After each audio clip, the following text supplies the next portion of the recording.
you hear when I said that I'm going to jail tomorrow. you're going to jail when we're done here? Yes. Did you understand what I told that you killed 2 people tonight? Yeah, so I'm just wondering when I can go to school. Okay, we're done.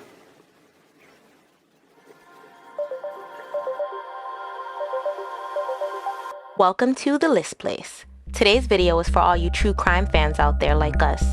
We're counting down 10 deadly DUI crashes. These drivers made the selfish and reckless decision to get behind the wheel while under the influence, and the consequences were all fatally tragic. So without further ado, from worse... The crash in South Carolina killed a bride just hours after her wedding and left her groom seriously injured. Even more worse... Killed Miss Mejia's mother, father, sister, and grandmother. I saw the window shattered with my grandmother's wheelchair in the back. Here are 10 of the most reckless drunk drivers.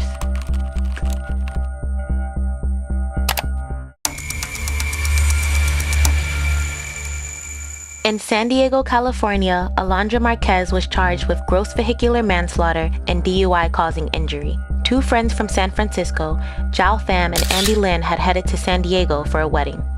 After a night of partying at Rich's bar, Pham and Lin decided to call a Lyft for a safe ride back to their hotel.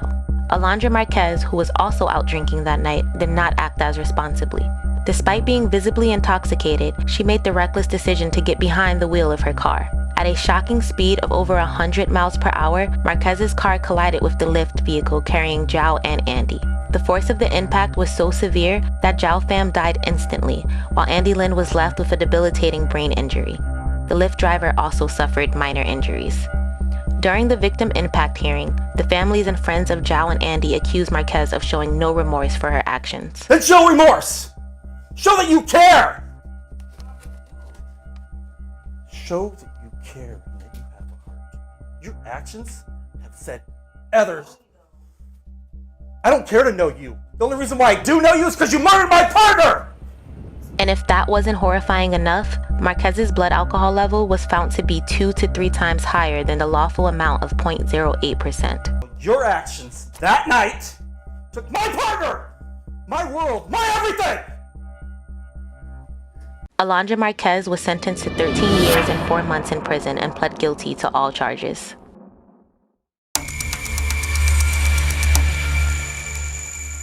In Miami, Florida, Mila Dago was charged with DUI manslaughter after crashing into a truck, killing her friend Irina Reynoso, who was a passenger in her car. But the case took a twist when prosecutors revealed that Dago had sent a series of angry texts to her ex-boyfriend just minutes before the accident. The texts included statements like "drunk driving woo" and "I'll be dead thanks to you." 3 minutes later, she crashed into the truck. Blood tests revealed that Dago's blood alcohol level was more than twice the legal limit. In court, Reynoso's mother spoke of the pain her family had endured because of Dago's actions. I feel a loud roar inside of me that calls her name, and her silence is devastating. It's the answer that crushes my soul. Dago accepted a plea deal and was sentenced to 4 years in prison, followed by 10 years of probation with mandatory community service. Her license has also been revoked for life. In South Carolina, Jamie Komoroski has been charged with 1 count of reckless homicide and 3 counts of felony DUI causing death. Komoroski had hit a golf cart-style vehicle containing a newly married couple going more than twice the speed limit. The bride, Samantha Miller, tragically died of blunt force injuries just hours after exchanging vows with her husband, Eric Hutchinson. Despite telling officers that she had only 2 alcoholic drinks that night, her blood alcohol content was more than 3 times the legal limit. Komoroski was driving at 65 miles per hour in a 25 mile per hour zone and only briefly hit the brakes before she hit the golf cart. On what should have been the greatest day of her life, Miller was tragically killed. What was the last thing she said before she got on that golf cart? I know the last thing that she said to Eric was she wished that this day could last forever. That was the last thing she said. 3 other people were taken to the hospital, including Mr. Hutchinson, who broke both legs, his back, and also suffered a brain injury. Komoroski remains in custody and will appear in court on June 16th, according to online records. In East Peoria, Stephanie Melgoza, a former Bradley University student, hit and killed Paul Prowant and Andrea Rosewicz while driving under the influence. Her blood alcohol level registered at 0.264, more than 3 times the legal limit. A little bit harder for me, a little bit harder. Keep going, keep going, keep going, keep going, keep going. Okay.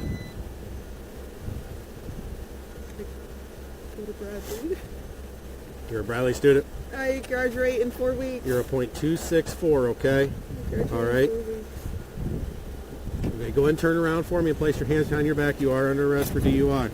Okay? After the crash, Melgoza showed no concern when an officer told her that she had killed 2 people. So, I don't go to school tomorrow, is what you're telling me? No, ma'am. You want me to be honest with you? You're going to jail. You don't have a bond. You killed 2 people tonight. I don't think you understand that. You do not have a bond. You are not getting out of jail. Your car is property of East Peoria Police Department because it's a crime scene.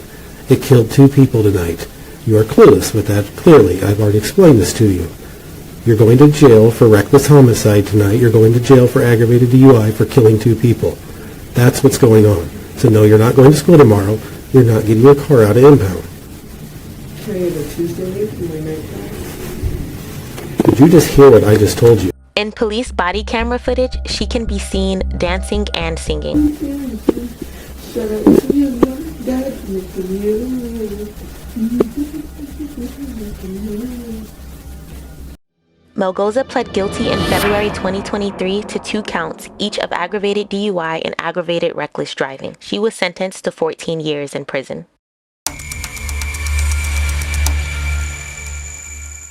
Dylan Molina pled guilty to intoxication manslaughter in the death of Euless Police Department Detective Alex Cervantes. Molina, who was driving a Jeep Wrangler with a blood alcohol concentration twice the legal limit, ran a red light and struck a Chevy Impala, killing Cervantes and seriously injuring his wife and 2 young children. Molina then attempted to flee this horrifying scene but was captured by a Good Samaritan as seen in this video. Dylan Molina trying to run from the scene, and behind him, Justice Gonzalez. He witnessed the crash and he said in this moment his, quote, dad instincts kicked in. Cervantes' son and wife both spoke to Molina during the court hearing, expressing the devastating impact of his actions on their lives. The person that I was supposed to grow old with and spend the rest of my life with. Yeah, you took that away from me that day. Molina was sentenced to 15 years in prison for Cervantes' death, 10 years for the injury inflicted on Cervantes' wife and children, as well as 6 months for a previously unknown DWI, all to be served concurrently. In Huntington Beach, Bonnie Duarte was found guilty of 1 count of driving under the influence causing great bodily injury for a DUI crash and 3 counts of second-degree murder. The crash killed 3 Las Vegas teenagers and seriously injured a 4th. Duarte had a blood alcohol level of 0.3%, more than 3 times the legal limit when she crashed into the Toyota Corolla carrying the teenagers, which was stopped at a red light. Dylan Mack, Brooke Howley, and AJ Rossi were killed and Alex Vargas was seriously injured. Here are what some loved ones had to say in court. You're an ugly, heartless, cold monster, and that's all you'll ever be. Anything that will ever fill this empty hole in my soul. I wish this really was just a nightmare, because then we could all just wake up. Duarte was sentenced to 45 years to life for the 3 counts of murder and an additional 6 years for DUI causing injury against Vargas. The sentences will be served consecutively.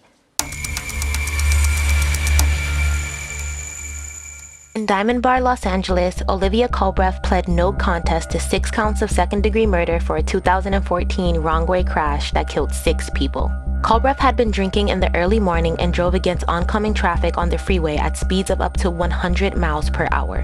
Her car collided with a Ford Explorer, killing 2 passengers in her vehicle and 4 passengers in the other vehicle.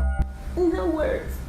No words can convey how my heart feels. The victims included Culbreth's sister, Maya Louise Culbreth, her best friend, Krista Melissa Young, and 3 generations of a Huntington Park family: Gregorio Mejia Martinez, his wife, Leticia Ibarro, their daughter, Jessica Jasmine Mejia, and Jessica's grandmother, Esther Delgado. I walked in and saw us crying, and I told them, they're dead. They're all dead.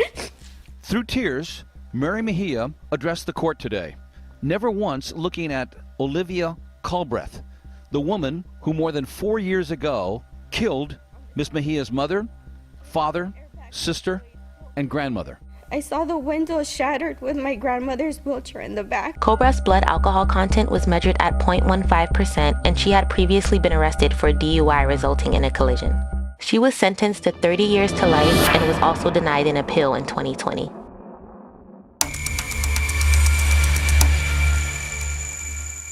Jayana Webb is set to stand trial for third-degree murder, homicide by vehicle, DUI, and other related charges after turning down a plea deal for a crash that killed 2 Pennsylvania state troopers and a pedestrian on I-95. Troopers Martin F. Mack III and Brandon T. Tiska and pedestrian Reyes Rivera Olivares were struck by Webb's vehicle.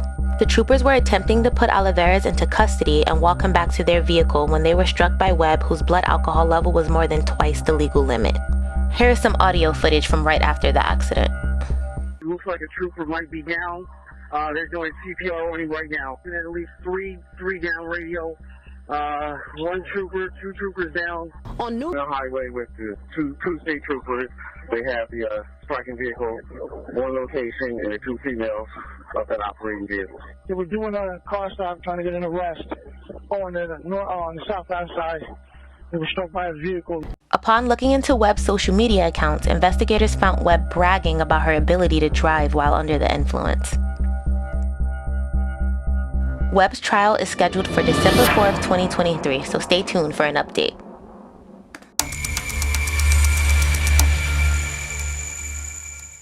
Amandeep Singh, a Long Island man, has been charged with aggravated vehicular homicide, first-degree vehicular manslaughter, second-degree manslaughter, leaving the scene of an auto accident, driving while intoxicated, and 2 counts of second-degree assault. Singh was driving his 2019 Dodge Ram in the wrong direction when he crashed into a 2019 Alfa Romeo carrying 4 male teens. The collision resulted in the deaths of 2 14-year-old boys, Drew Hazenbean and Ethan Falkowitz, while the other 2 teens were taken to the hospital for treatment. Singh fled the scene of the accident and struck another vehicle before being arrested and transported to a local hospital for minor injuries. Prosecutors revealed that Singh's blood alcohol concentration was twice the legal limit at the time of the collision, and he had prior conviction of a DWI and gang assault as a teenager. Hundreds of people showed up to support the teen's family in court. Filled the capacity for the courtroom for the Singh case. Please walk around the building to the north side, the Old Country Road side, and somebody will direct you. The crowds are too big to fit inside the Nassau County Courthouse and the first-floor courtroom. These people are the relatives, friends, and classmates of 2 14-year-old Roslyn Middle School students. Singh was arraigned at the First District Court in Hempstead and is scheduled to appear in court again on June 8th, so stay tuned.